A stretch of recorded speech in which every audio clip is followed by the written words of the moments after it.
This episode of Trifles is brought to you by the Baker Street Journal, the leading publication of Sherlock Holmes scholarship since 1946. Find them online at bakerstreetirregulars.com. Welcome to Trifles, a weekly podcast about the Sherlock Holmes stories. It is, of course, a trifle, but there is nothing so important as trifles. Yes, the colorman was retired, the three-quarter was missing, and the client was illustrious, but there are so many other details to pick apart in the stories. Pray, be precise as to details. You know the plots, but what about the minutiae? Have you ever wondered why Sherlock Holmes had 3 different colored dressing gowns? Or what a Crockford is? You are very inquisitive, Mr. Holmes. It is my business to know what other people don't know. Scott Monty and Burt Wolder will have the answers to these questions and more in Trifles. The game's afoot.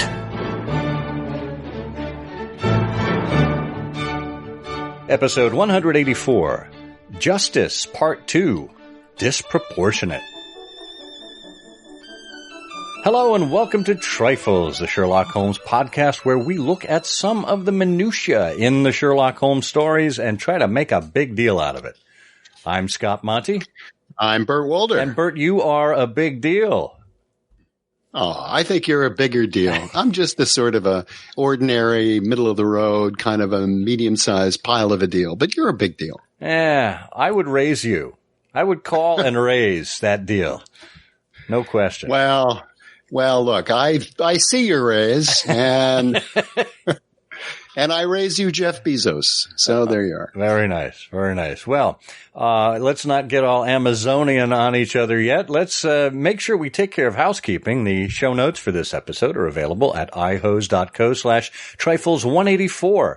That takes you to our homepage, a specific entry for this episode. Of course, our homepage is SherlockHolmesPodcast.com.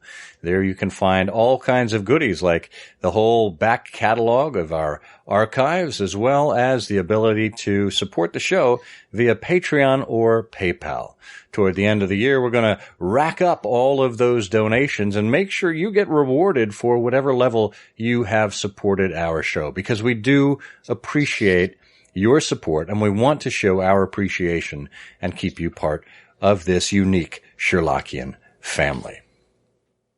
Well, the last time we were here, we were talking about justice. And this, we said we were going to do a multi-part series on justice. The first part was whether we found justice in the conclusions of some stories when the action didn't take place on the page, or perhaps didn't take place at all. It was left up to the reader's imagination. And it was a little bit of a hit and miss.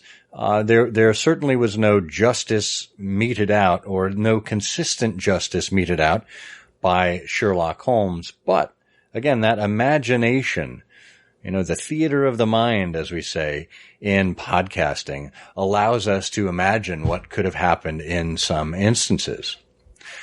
Well, in this case, we want to turn our attention to disproportionate justice. That is, does the punishment fit the crime? We have all sorts of criminals that we come across in the canon, and they do meet with the law. They meet with Sherlock Holmes. They meet with consequences of their own making. And in some cases, it seems like it was karma. You give a little, you get a little. But in other cases, maybe things went a little too far. So, Burt, where would you like to begin with this investigation of disproportionate justice?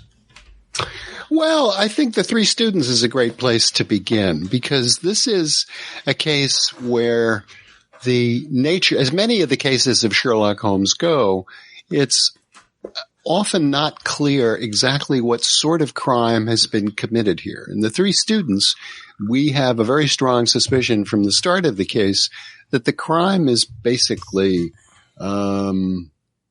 severe unethical conduct on the part of someone who is sitting for an exam. Would you say it was academic fraud, or does it not go that far?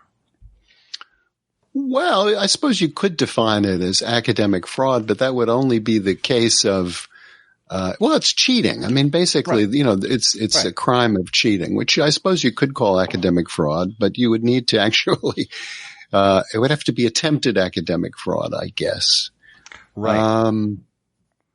Yeah, because But the interesting thing about it is that if someone comes into possession of a set of answers for an exam, until the moment that you complete the exam and hand it in, you really haven't committed a crime. I mean, it's perfectly possible that you could admit to this moment of weakness and say, before I sit for this exam, I have to tell you that through a strange series of circumstances, I found myself staring at the answers, and I just couldn't resist it. But to present myself as actually sitting for the exam, would not be right, and so therefore I wanted to admit it. That's perfectly possible. So no crime was really committed, but it certainly has the appearance of significant cheating. Yeah. Well, and if anything, we are shown, at least by his own testimony, that Gilchrist was up all night, in despair over this. He was not taking this lightly, and he said he was ready to come and hand in his resignation, but hand in his refusal to take the exam. He withdrew from the exam and was ready to do so before he knew he was outed.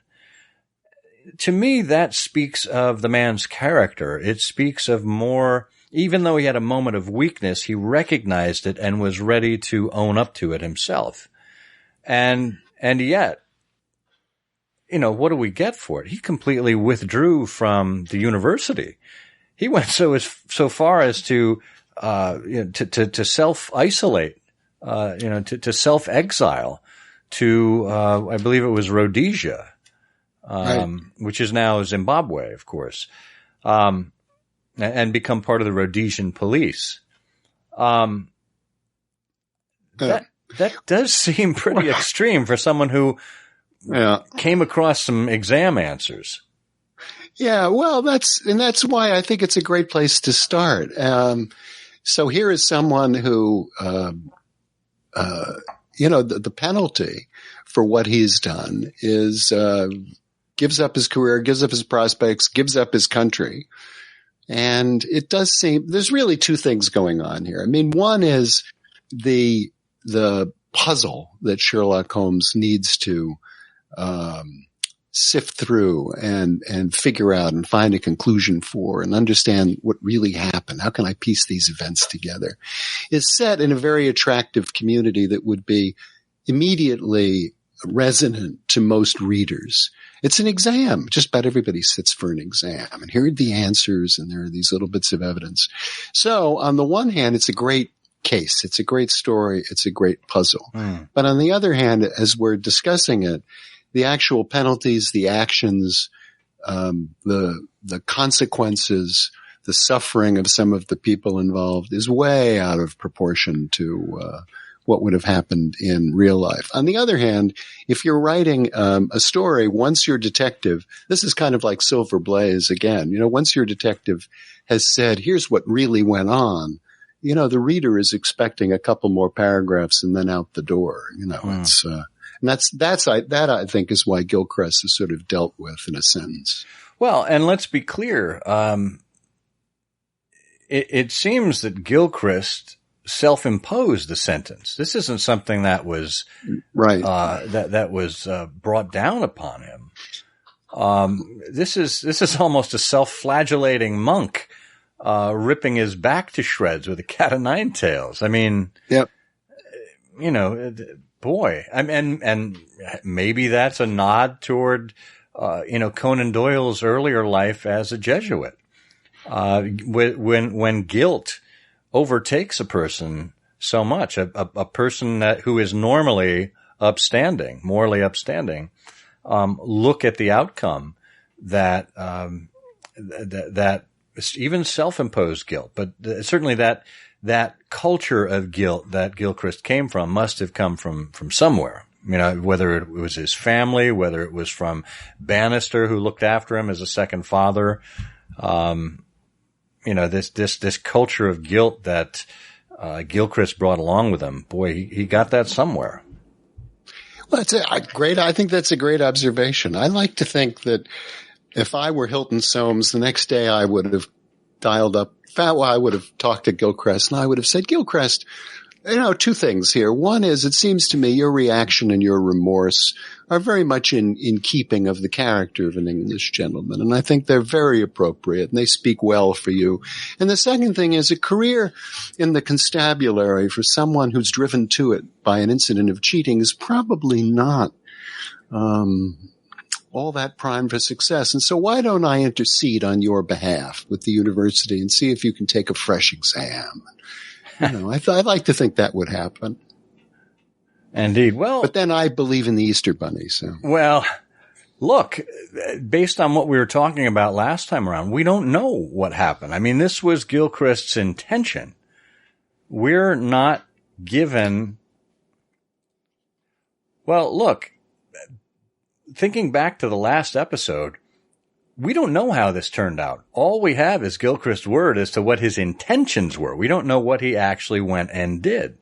And I think the story is left, beautifully, where Gilchrist says, "Could you blame me, sir?"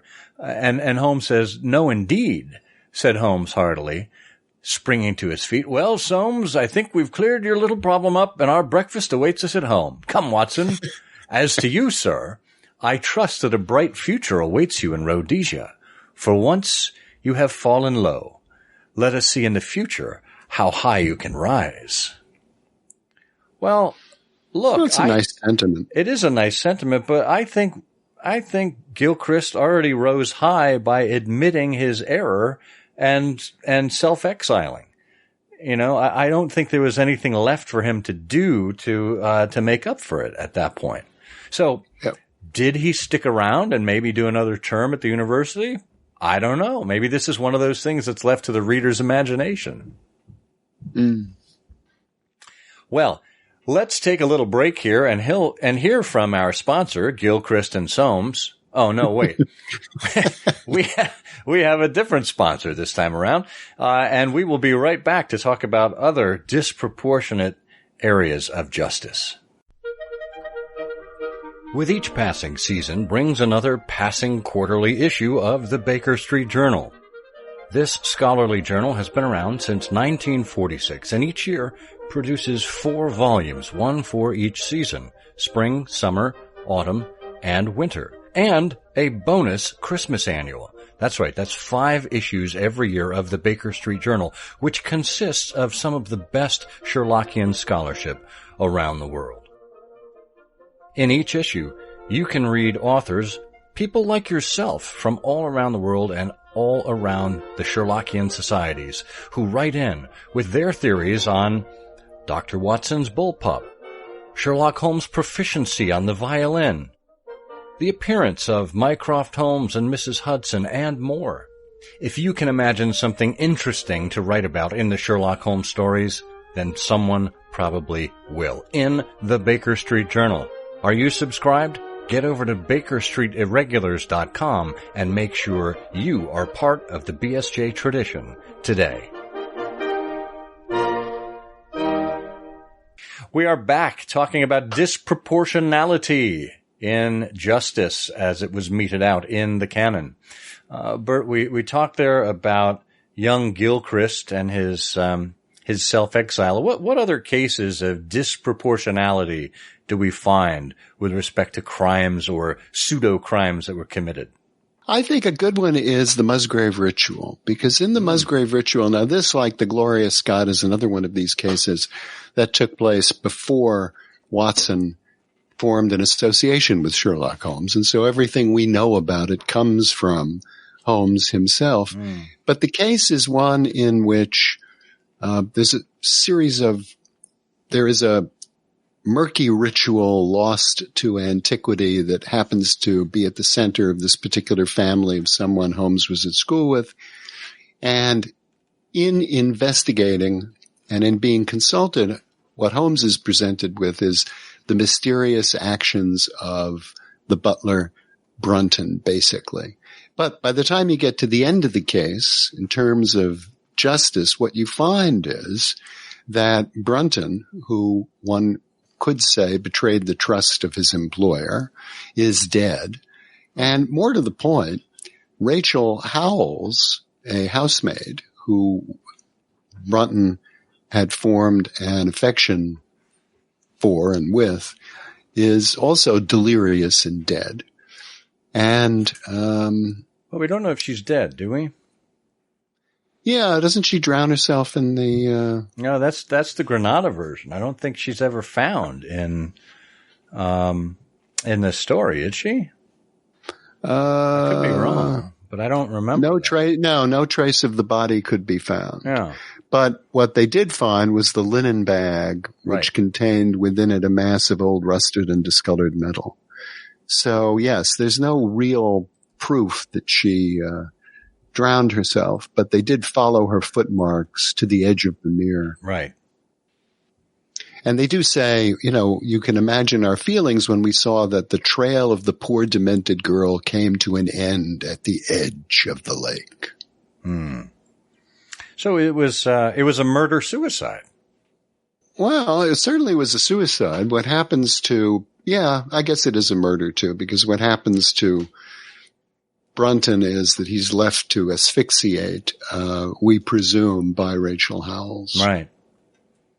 Right. And again, did Brunton deserve to die simply for being unfaithful? That was his real crime against Rachel, who left him to die. As Holmes posits, particularly in the Granada edition, was it her hand that whisked away the piece of wood that held up the stone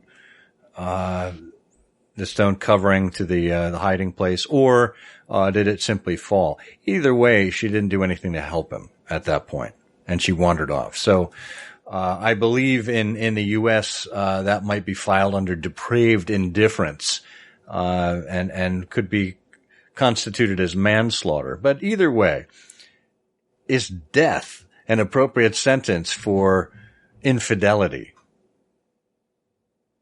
Yeah, that's true. And now, on the other hand, it really is bad faith all around. Bad faith. I mean, Brunton is really painted very darkly, betraying the trust of his employer, betraying the love of Rachel Howells, being mesmerized by this treasure and this puzzle. And we know from early descriptions of Brunton's background that he has enormously positive characteristics, but he's also had sort of a shady past. It's an odd thing to find someone with his accomplishments and knowledge in this particular position in a household as a butler. Yeah. So there's something not quite right with Brunton to begin with. But on the other hand,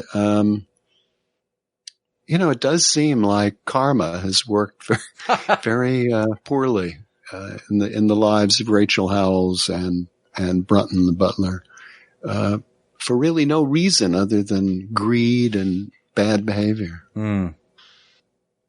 There's a recent meme going around on Twitter about, I think, describe your favorite movie as boring as possible. And I saw that the Sherlocking Twitter account did a variation on that. They said, can you describe your favorite Sherlock Holmes story as boring as possible? And my answer was, The Butler Did It. Oh, I like that a lot. That's very good. This is the only story where we can say that for certain in the canon, that the butler did actually do it. The butler did it. See, now we should, in addition to having canonical couplets on IHOs, we should have one-sentence story summaries, and you have to figure out what story it is. I like that. I like that. The butler did it. Oh, now we can't use the butler. We can't use that one. Well, that'd be a freebie. Now, I should say, just to correct the record, because I'm sure our listeners will have tumbled to this, that when you get to the very last line of the Musgrave Ritual, the last sentence comes from Sherlock Holmes. And Holmes does say, of the woman, nothing was ever heard, and the probability is that she got away out of England and carried herself and the memory of her crime to some land beyond the seas.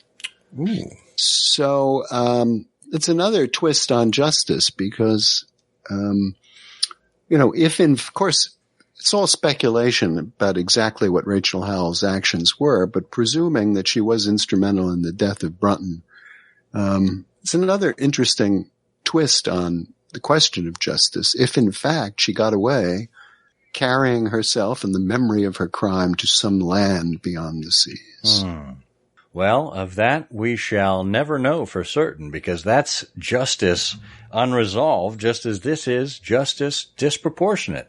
And together, both are a trifle. It is, of course, a trifle, but there is nothing so important as trifles. Please join us again next week for another installment of Trifles. Show notes are available on SherlockHolmesPodcast.com. Please subscribe to us on Apple Podcasts and be sure to check out our longer show, I Hear of Sherlock Everywhere, where we interview notable Sherlockians and share news of the Sherlockian world. You've taken my breath away, Mr. Holmes. Not for the first time, Holmes. You presume to take the law into your own hands.